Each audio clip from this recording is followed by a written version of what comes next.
প্রথমেই সবার কাছে ক্ষমা চাচ্ছি, গল্পের মাঝে ভুল ত্রুটি থাকলে ক্ষমার দৃষ্টিতে দেখবেন। আমি যে সফটওয়্যার দিয়ে ভিডিও বানাই সেটাতে কিছু কিছু জায়গায় বাংলা লেখাগুলো পরিবর্তন হয়ে যায়, তাই ক্ষমা সুন্দর দৃষ্টিতে দেখবেন এবং বুঝে নিবেন। কথা না বাড়াই গল্পে চলে যাই। প্রণয়ের রূপকথা। লেখনীতে ফাতেমা তুজ নৌশি। পর্ব ১৪।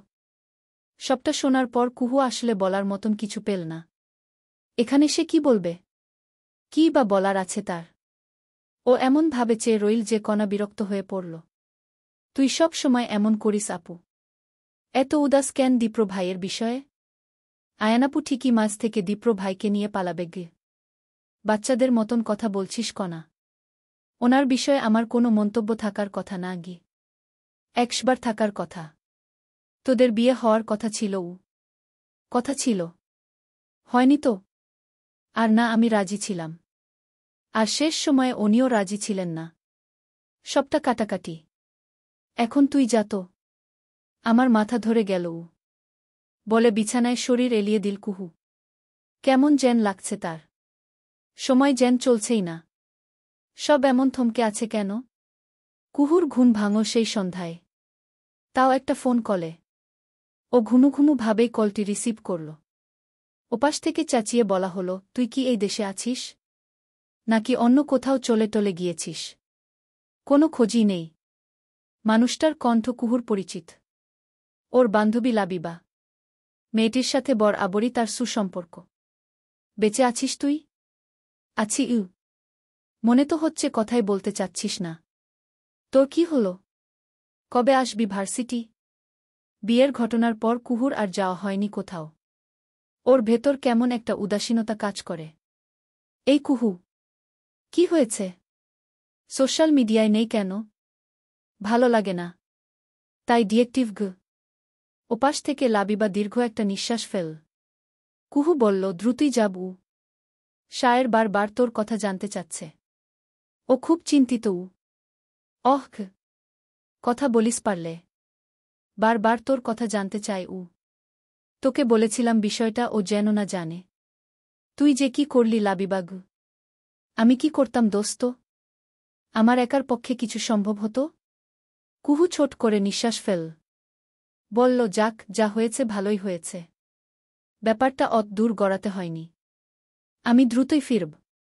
এদিকটা একটু ঠিক হোক গি। ঠিক আছে দোস্ত। তুই দ্রুত আয়। একা একা ভালো লাগে না আমার। রাখছি এখন।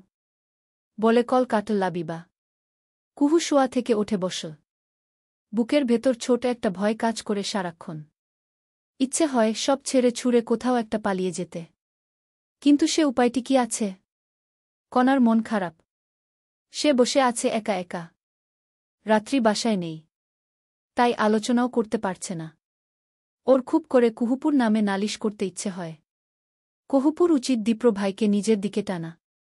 কিন্তু সে সেটা করছে না। কণার ছোট মন এমনই সব ভাবনায় মগ্ন। ও শুধু চায় দীপ্র ভাই যেন কুহুপুরি হয়। তাই তো আয়নাকে ওর সহ্য হয় না। আয়না এসেছিল টিভি দেখবে বলে। সেটা বুঝতে পেরে কণা চট করেই রিমোট নিয়ে বসল। টিভি অন করতেই আয়না বলল, রিমোটটা দে তো কণা গু। কেন?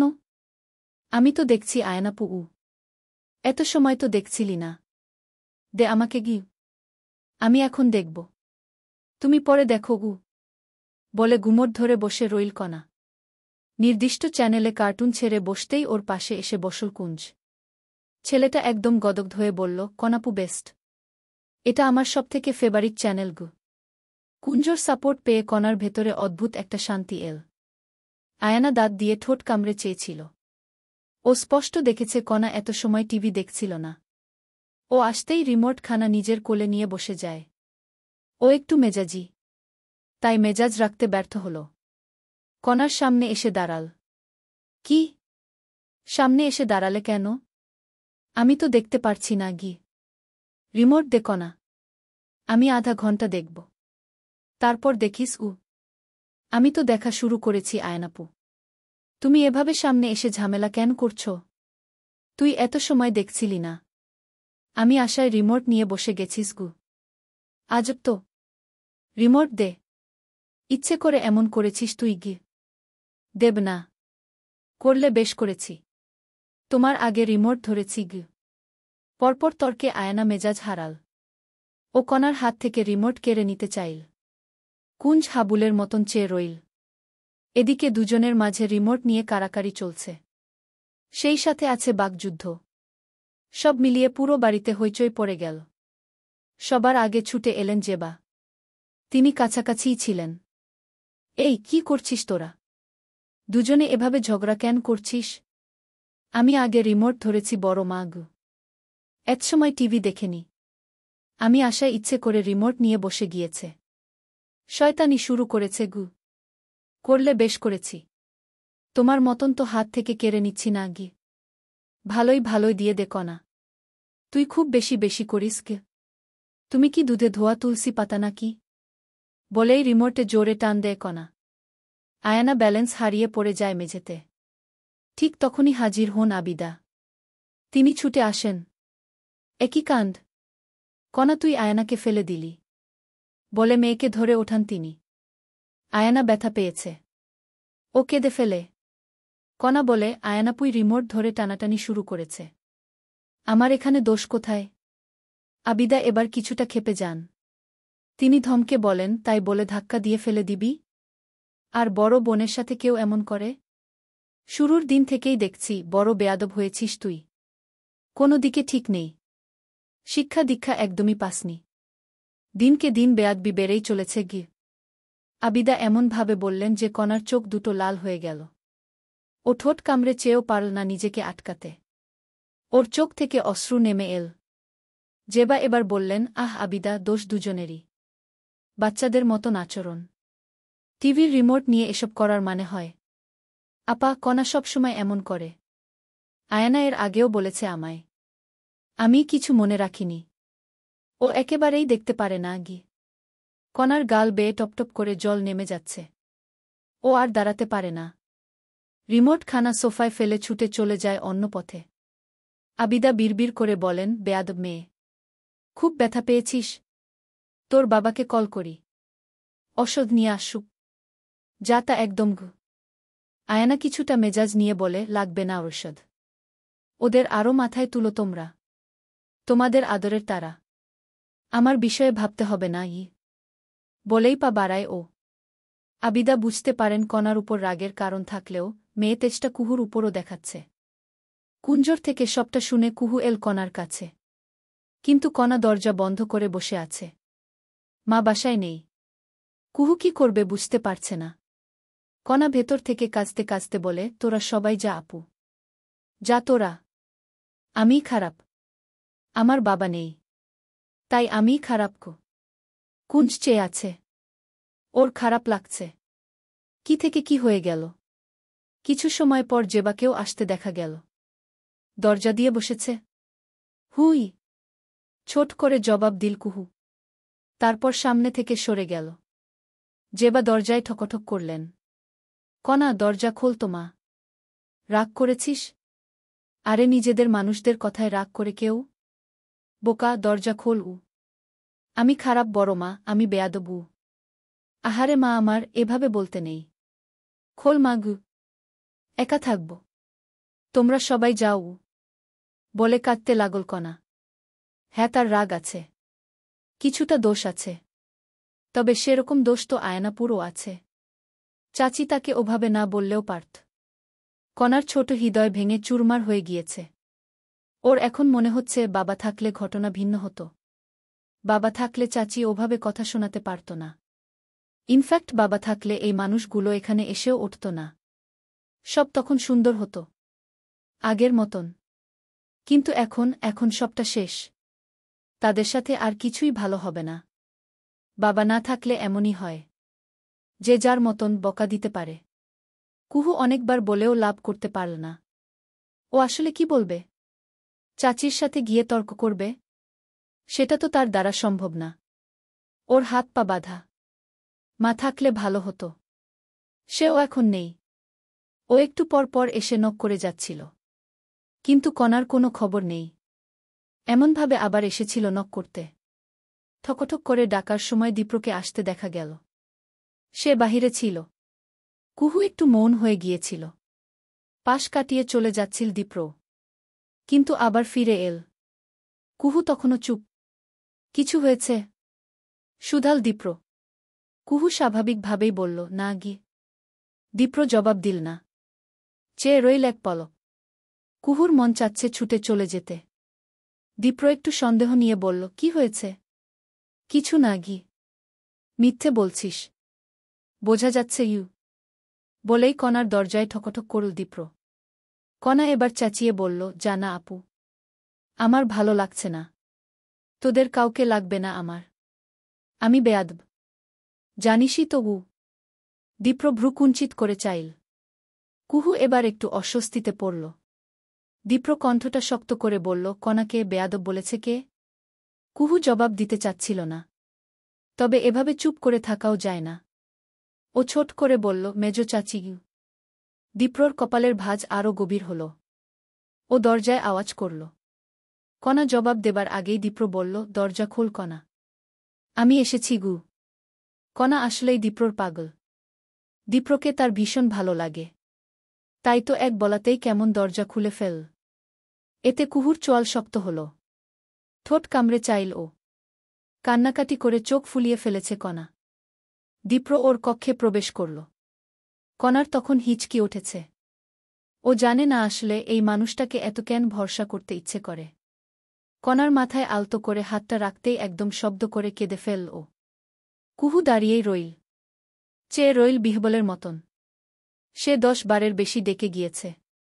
অথচ কোনো লাভই করতে পারেনি। এদিকে দীপ্র একবার বলাতেই কণা দরজা খুলে বসেছে। একেই হয়তো বলে, লাভ রেখে সুদের প্রতি মানুষের মায়া বেশি। এখন থেকে চাপে না পড়লে একদিন পর পর গল্প পাবেন ইনশাল্লাহ। না দিলে আমাকে এসে বকা দিয়ে যাবেন। চরম অবস্থায় ধরেছে। আপনাদের স্নেহ ও শাসন চাই। তাহলে খুব সুন্দরভাবে আগাতে পারব। সবাই দোয়ায় রাখবেন। ও হ্যাঁ, পরীক্ষা আপাতত শেষ।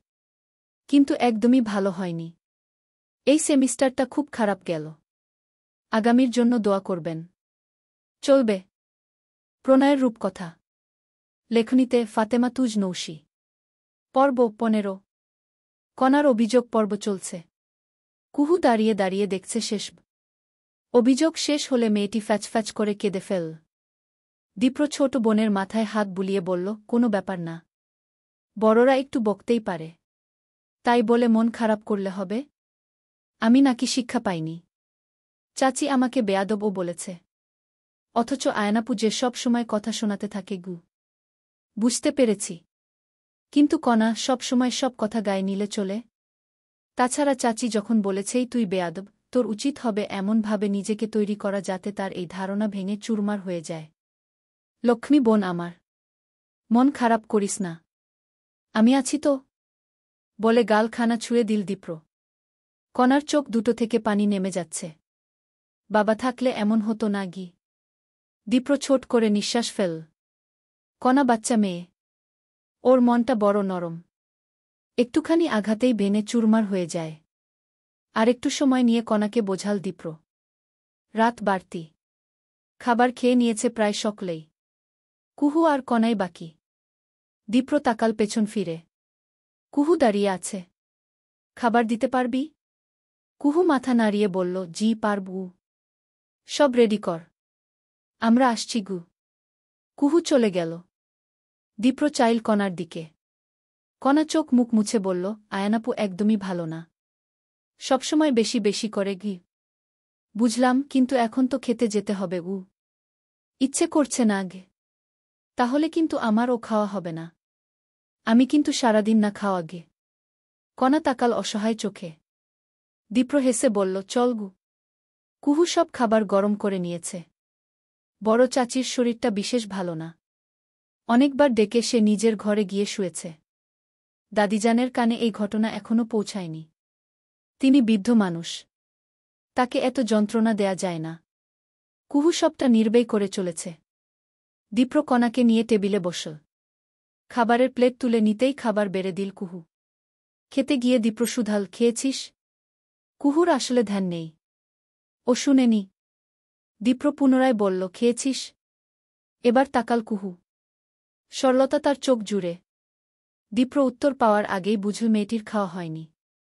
বস পরে খাব বসতে বলেছি। চুপচাপ বসে পড়গো।